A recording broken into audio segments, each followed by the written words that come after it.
저는 형사사건을 주로 맡는 검사입니다.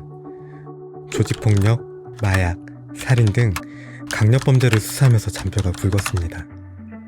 살인범, 강도, 거짓말쟁이 틈바구니에서 진실과 거짓을 가려내는 게 제 일이었고 말투, 행동, 표정 하나도 가볍게 넘긴 적이 없었습니다. 그러다 문득 깨달았습니다.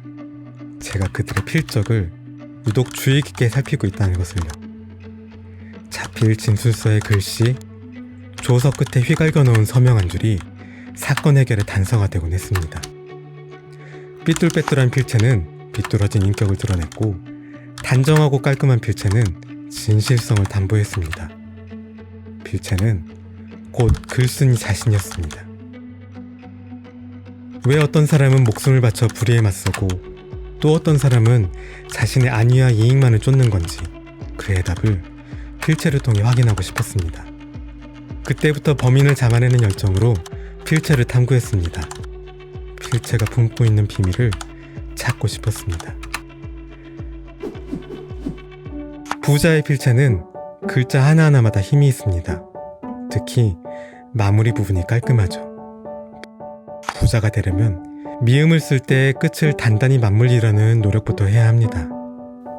큰 돈을 번 사람의 필체는 여기에 유연함이 더해져 있습니다. 삼성그룹 창업주 고 이병철 회장의 한자 서명을 보면 필체의 오른쪽 어깨 부분에 뭐가 나 있대 흘러내림은 아주 부드럽습니다. 출세하고 싶다면 단어나 문장의 첫 자음을 크게 써야 합니다. 이승만 대통령의 필체를 보면 전반적으로 길쭉한 데 반해 유독 시작하는 자음이 큽니다. 치읓이나 히읗을 쓸 때 윗부분의 삐침도 두드러집니다. 남들 앞에 서고 싶어하는 심리가 드러나는 대목이죠. 학자의 글씨는 작고 균형 잡혀 있으며 가로와 세로의 획 크기와 간격이 매우 일정합니다.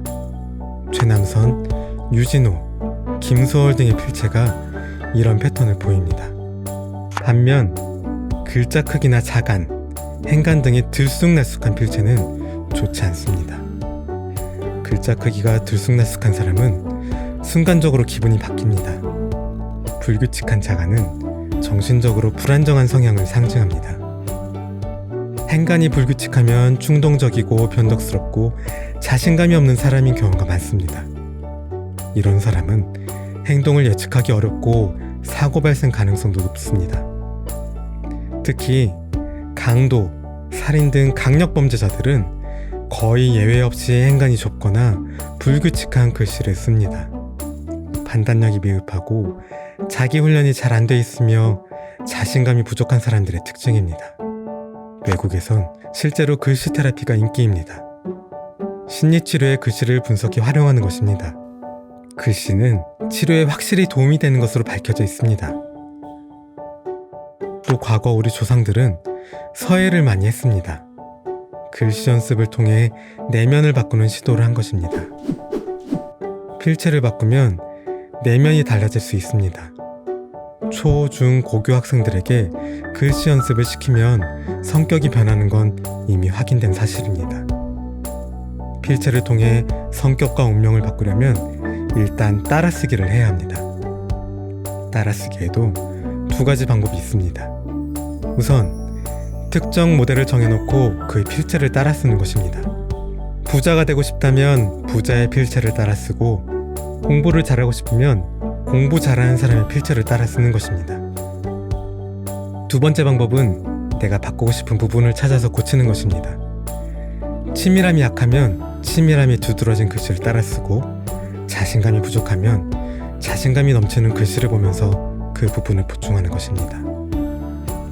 이 두 가지 방법은 필체를 바꾸면 인생이 바뀐다 해서 자세히 확인할 수 있습니다.